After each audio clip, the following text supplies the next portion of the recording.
ओम नमः शिवाय। हर हर महादेव। वीणा Deepak Soni YouTube channel में आप लोगों का स्वागत है। आज मैं आप लोगों को इस वीडियो के माध्यम से सोमवार व्रत की कथा कहानी सुनाऊंगी। आप सबको पता है सावन का महीना प्रारंभ हो चुका है, तो आज सर्वप्रथम तो आप सभी को सावन की बहुत बहुत शुभकामनाएं। सावन के महीने में हम प्रतिदिन महादेव की पूजा करते हैं, तो हमें भगवान भोलेनाथ बड़े ही प्रसन्न हो जाते हैं। तो सावन में प्रतिदिन हमें भगवान भोलेनाथ की पूजा किस प्रकार करना चाहिए, इसका वीडियो मेरे चैनल पे पहले ही आ चुका है और मैं इसका लिंक डिस्क्रिप्शन में ऐड कर दूंगी, तो जहाँ वहाँ से आप लोग देख सकते हो कि सावन में हमें प्रतिदिन भगवान महादेव की पूजा किस प्रकार करनी चाहिए। और साथ ही सोमवार का व्रत करते हो तो मैं आपको सोमवार व्रत में की पूजा विधि भी वहाँ पे आप लोगों को मिल जाएगी मेरे चैनल पे। तो मैं आप लोगों को सोमवार व्रत की कथा कहानी सुनाती हूँ।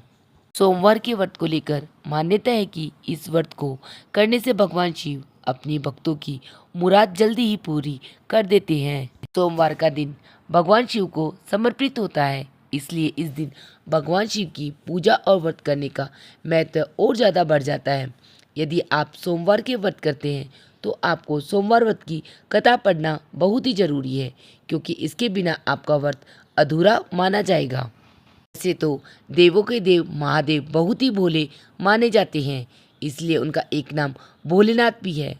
पौराणिक मान्यता के अनुसार भगवान शंकर को प्रसन्न करने के लिए किसी भी तरह के खास विशेष पूजन की आवश्यकता नहीं होती है, क्योंकि कहा जाता है कि वह तो भोले हैं और भक्त की मन से की गई क्षणिक मात्र भी भक्ति से वह प्रसन्न हो जाते हैं। अगर आप भी शिव की भक्ति और कृपा पाने के लिए सावन सोमवार के व्रत करते हो तो इस कथा को आप अवश्य सुनना। कथा से भगवान भोलेनाथ प्रसन्न हो जाते हैं। एक समय की बात है, किसी नगर में एक साहूकार रहता था।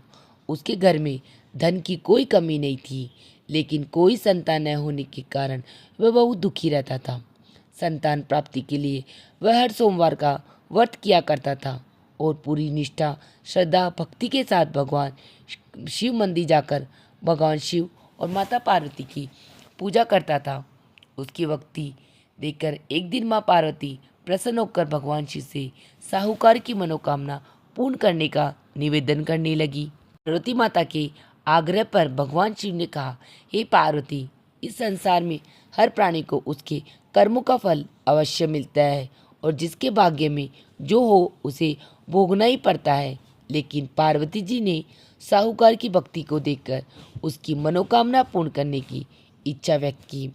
माता पार्वती के आग्रह पर भगवान शिव ने साहूकार को पुत्र प्राप्ति का वरदान तो दिया, लेकिन उन्होंने बताया कि यह बालक 12 वर्ष तक ही जीवित रहेगा। माता पार्वती और भगवान शिव की बातचीत को सुनकर साहूकार सुन रहा था, इसलिए उसने ना तो इस बात की खुशी थी और न ही दुख था।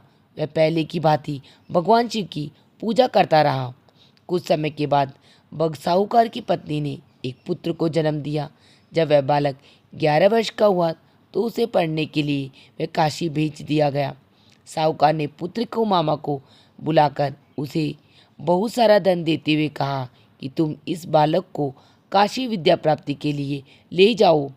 तुम लोग रास्ते में यज्ञ कराते हुए जाना और ब्राह्मणों को भोजन दक्षिणा देते हुए जाना। दोनों मामा भांजे इसी तरह यज्ञ करते कराते ब्राह्मणों को दान दक्षिणा देते काशी नगर निकल पड़े।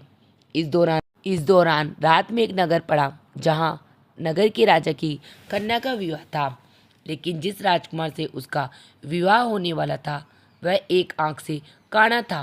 राजकुमार के पिता ने अपने पुत्र के काना होने की बात छुपाने के लिए सोचा, क्यों न उसने साहूकार के पुत्र को दूल्हा बनाकर राजकुमारी से विवाह करा दूं। विवाह के बाद इसको धन देकर यहाँ से विदा कर दूंगा और राजकुमारी को अपने नगर ले जाऊंगा।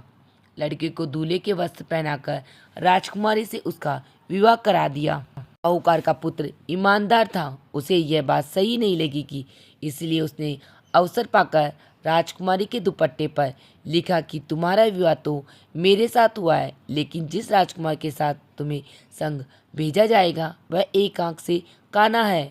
मैं तो काशी पढ़ने जा रहा हूँ। जब राजकुमारी ने चुन्नी पर लिखी बातें पढ़ी तो उसने अपने माता पिता को यह बात बताई। राजा ने अपनी पुत्री को विदा नहीं किया। फिर बारात वापस चली गई। दूसरी ओर साहूकार का लड़का और उसका मामा काशी पहुँचे और वहाँ जाकर उन्होंने यज्ञ किया। जिस दिन लड़का 12 साल का हुआ उस दिन भी यज्ञ का आयोजन था। लड़के ने अपने मामा से कहा कि मेरी तबीयत कुछ ठीक नहीं है। मामा ने कहा तुम अंदर जाकर आराम कर लो। शिव जी के वरदान स्वरूप कुछ ही देर में उस बालक के प्राण निकल गए। मृत भांजे को देख उसके मामा ने विलाप करना शुरू किया। संयोगवश उसी समय शिवजी और माता पार्वती उधर से जा रहे थे।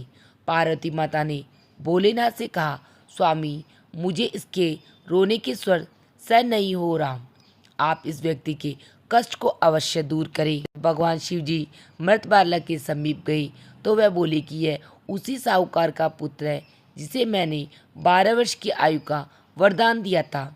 अब इसकी आयु पूरी हो चुकी है। लेकिन तत्व भाव से विभोर माता पार्वती ने कहा, हे महादेव आप इस बालक को और आयु देने की कृपा करें, अन्यथा इसके वियोग में इसके माता पिता भी तड़प तड़प कर मर जाएंगे। माता पार्वती के पुनः आग्रह पर भगवान शिव ने उसे लड़के को जीवित होने का वरदान दिया। शिव जी की कृपा से वह लड़का जीवित हो गया। शिक्षा पूरी करके लड़का मामा के साथ अपने नगर की ओर वापस चल दिया। दोनों चलते चलते उसी नगर में पहुँचे जहाँ उसका विवाह हुआ था। उस नगर में भी उन्होंने यज्ञ का आयोजन किया। उस लड़के के ससुर ने उसे पहचान लिया और महल में ले जाकर उसकी खातिरदारी की और अपनी पुत्री को उसके साथ विदा किया। साहूकार उसकी पत्नी भूखे प्यासे रहकर बेटे की प्रतीक्षा कर रहे थे।